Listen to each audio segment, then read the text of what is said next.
Salut à toutes, salut à tous et bienvenue dans cette nouvelle vidéo sur la chaîne. C'est mon avis, on se retrouve aujourd'hui pour un déballage de produits, un unboxing.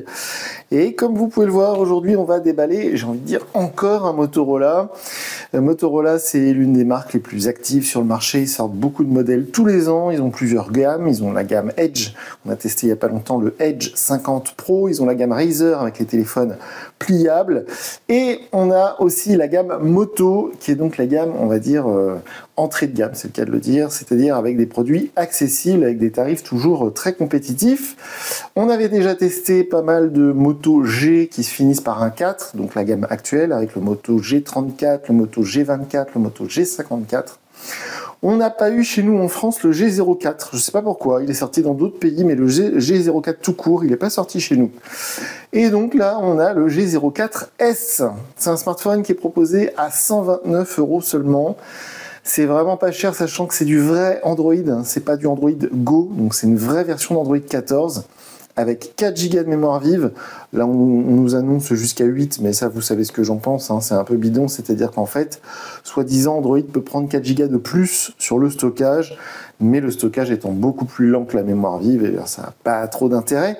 On a un écran LCD, évidemment, ces prix-là, on n'est pas sur du AMOLED, on est sur du LCD 90 Hz, c'est déjà pas mal pour ce prix-là. Apparemment, il est très lumineux, ça, j'ai hâte de découvrir ça. On a, comme d'habitude chez Motorola, le Dolby Atmos, donc, qui va faire que le haut-parleur est très puissant. Je vais tester ça, bien évidemment. J'ai réussi à le choper, on va dire, en vert sapin, on va voir ce que ça donne, sinon il existe donc dans une espèce de corail, du bleu et du noir. Et c'est un produit, je pense, qu'on aurait trouvé en dessous des 100 € si on n'avait pas eu cette inflation ces 2 dernières années. Là, on est à 129 €, mais voilà, je pense que typiquement, c'est un produit qu'on aurait pu trouver à 99 €, même sur d'autres marchés, avec une TVA moins forte, hein. En France, on a une grosse TVA. Je pense que c'est un produit qu'on pourrait trouver à 99 €. Alors, déjà, première bonne nouvelle, première bonne surprise, le téléphone est fourni avec une coque. Je rappelle qu'on est seulement à 129 €. C'est vraiment pas cher. Il y a quand même la coque qui est fournie avec. Qu'est-ce qu'on va avoir d'autre dans la boîte? On a évidemment la petite notice, pas très intéressante, l'outil pour le tiroir SIM, voilà, donc on va mettre ça de côté. On a l'adaptateur secteur, ça c'est très très cool, encore une fois à ce prix-là, hein, c'est très chouette. Alors c'est un petit adaptateur secteur, puisque vous voyez c'est sur du 10 watts. Le téléphone peut prendre jusqu'à 15 watts, donc c'est pas beaucoup, mais encore une fois dans ces prix-là c'est compréhensible.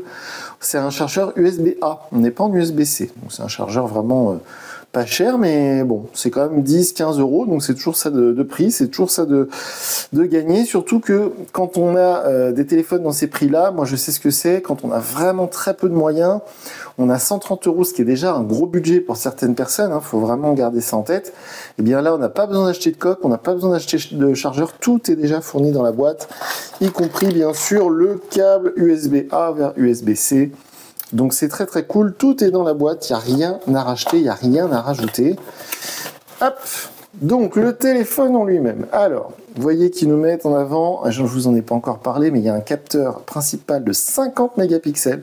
Pour un téléphone à ce prix-là, c'est plutôt chouette. On nous annonce même une vision de nuit. Alors bon, ça, je vais tester, j'y crois pas beaucoup. Donc on nous rappelle à nouveau l'écran lumineux, Dolby Atmos et les soi-disant 8 Go de RAM, mais il n'y en a que 4 en réalité.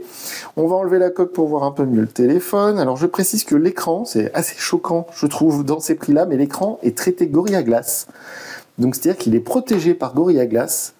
Dans ces prix-là, c'est assez hallucinant, surtout qu'il y a certains constructeurs comme Honor qui continuent à vendre des téléphones à 200 ou 300 € sans protection Gorilla Glass, donc ça je trouve ça assez hallucinant. On va enlever le petit plastique. Au niveau du processeur, c'est un processeur Unisoc. Alors Unisoc, j'aime pas trop, c'est un fabricant chinois. Ne surtout pas confondre Unisoc avec Mediatek. Mediatek, c'est taïwanais. Mediatek, ils font des processeurs très haut de gamme. Là, Unisoc, c'est le processeur T606. On l'a déjà testé sur certains produits sur la chaîne C'est mon avis 2, notamment sur des tablettes et des téléphones vraiment, vraiment entrée de gamme. Il y a le lecteur d'empreintes sur le bouton Power, les boutons du volume. Ce verre est très joli, hein. Le téléphone en lui-même fait pas du tout cheap. Il fait vraiment pas du tout bas de gamme, il est plutôt propre. Si vous avez ça à l'oreille dans la rue, personne ne pourra deviner que c'est un téléphone à 129 €. On a donc le petit logo Dolby Atmos en haut. Alors je crois pas qu'il y ait de haut-parleur stéréo sur un téléphone à ce prix-là, mais apparemment le seul haut-parleur est plutôt puissant, donc je vais tester. On a une prise jack 3.5 pour des oreillettes, c'est plutôt chouette. Sur l'autre tranche, on a juste le tiroir SIM qui est ici. Je précise que je filme cette vidéo avec un Poco F6. Donc c'est un téléphone vers les 300-400 €. On est en 4K 60 images secondes, donc pour un téléphone à ce prix-là, c'est plutôt cool. Prise USB-C avec les informations légales, vous voyez, qui sont inscrites sous le téléphone et non pas sur la coque à l'arrière, donc ça c'est plutôt chouette. Et puis on a fait le tour, donc le fameux capteur 50 mégapixels. Il n'y a pas de second capteur, hein, c'est un capteur plus le flash. Donc au moins, ils essaient pas de nous prendre pour des idiots avec des espèces de faux capteurs qui servent à rien, comme on voit parfois sur certains modèles. On va l'allumer tout de suite. Alors évidemment, je le répète, mais chez Motorola, on n'a pas forcément de nom pour cette interface Made in Motorola, qui est pas mauvaise. C'est beaucoup plus subtil, beaucoup plus léger que certaines interfaces comme celle de chez Xiaomi Poco qui s'appelle donc MIUI ou HyperOS. C'est beaucoup plus léger et subtil par rapport à One UI chez Samsung également. Donc en fait, en gros, c'est l'interface telle que l'a fournie Google, hein, parce que c'est Google bien sûr qui développe Android.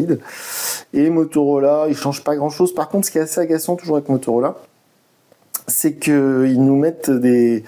Je dirais pas que c'est des publicités, mais ils nous incitent sans arrêt à mettre notre adresse mail pour nous envoyer des mails, à installer leur appli. Alors, je vais vous montrer ça dans un instant. Hop. Bon, les bordures d'écran sont franchement correctes. Encore une fois, à ce prix-là, c'est... Alors, l'assistance améliorée, non, j'en ai pas trop envie. Mise à jour intelligente, ok. Aide à améliorer les produits Motorola, oui, pourquoi pas. Ouais, les bordures d'écran, franchement, pour un téléphone à ce prix-là, c'est tout à fait correct. L'écran LCD, bon je vais tester ça, mais on va voir par exemple en plein soleil, si on met la luminosité à fond, qu'est-ce que ça vaut. L'écran LCD aussi, l'inconvénient, vous voyez, c'est que dès qu'on n'est pas parfaitement en face, parfois c'est un peu difficile à lire. Bon, je vais tester ça. Le code PIN, je le mettrai plus tard. Le lecteur d'empreintes, c'est pareil, je vais le paramétrer plus tard. Vous voyez, c'est le genre de truc que Motorola, ils aiment bien faire. Ils aiment bien nous envoyer plein de notifications pour qu'on donne notre adresse mail. Bon, allez, c'est pas grave. Hop, plus tard. On va mettre les gestes. Suivant. Ok, configuration terminée. Bon, par contre, ce qui est bien, c'est que ça va beaucoup plus vite que chez Samsung. Chez Samsung, on est obligé d'éteindre le téléphone et de mettre le Wi-Fi pour aller jusqu'à l'écran d'accueil. Ce qui n'est pas le cas ici. Le fond d'écran est très sympa, parce qu'il est assorti à la couleur du téléphone. C'est très chouette. Donc, on va aller rapidement vérifier ensemble la version. Ça a l'air plutôt fluide. La version, alors c'est dans système, je crois, à chaque fois on se fait avoir. Clavier, langue, c'est pas là-dedans. À propos du téléphone, où est-ce que c'est? Carte réseau logiciel, version Android, on est bien sur version Android 14. Et bien sûr, c'est une vraie version Android, c'est pas Android Go. Vous savez, cette version allégée qu'on trouve sur certains smartphones vraiment pas cher. C'est pas le cas ici. Donc vous voyez cette interface assez classique qu'on retrouve sur tous les Motorola. C'est sans fioriture, ça marche bien, c'est assez simple, voilà. Donc moi, je dis sur un téléphone à ce prix-là, c'est très très bien. Donc évidemment, ce smartphone, je vais y mettre ma carte SIM, mes applications favorites, j'ai pas précisé, mais il est assez léger. Hein. On est en dessous des 180 grammes. Et franchement, dans la main, c'est très très correct, surtout qu'il a une grosse batterie de 5000 mAh. Donc je pense que l'autonomie va être très très bonne. Donc comme je le disais, ce téléphone, je vais mettre ma carte SIM, je vais installer mes applis, je vais l'emmener partout avec moi pendant quelques jours, je vais prendre un maximum de photos, je vais essayer de tester évidemment les performances et l'autonomie. Et donc, d'ici quelques jours, on se retrouve sur la chaîne en vidéo pour que je vous dise ce que je pense de ce Motorola Moto G04S. Donc voilà pour ce déballage. Si vous avez des commentaires à faire, évidemment, sous la vidéo, les commentaires sont ouverts, donc faites-vous plaisir. Sinon, on est présent sur X, anciennement Twitter. Et moi, je vous dis à très bientôt pour une nouvelle vidéo sur la chaîne. Salut!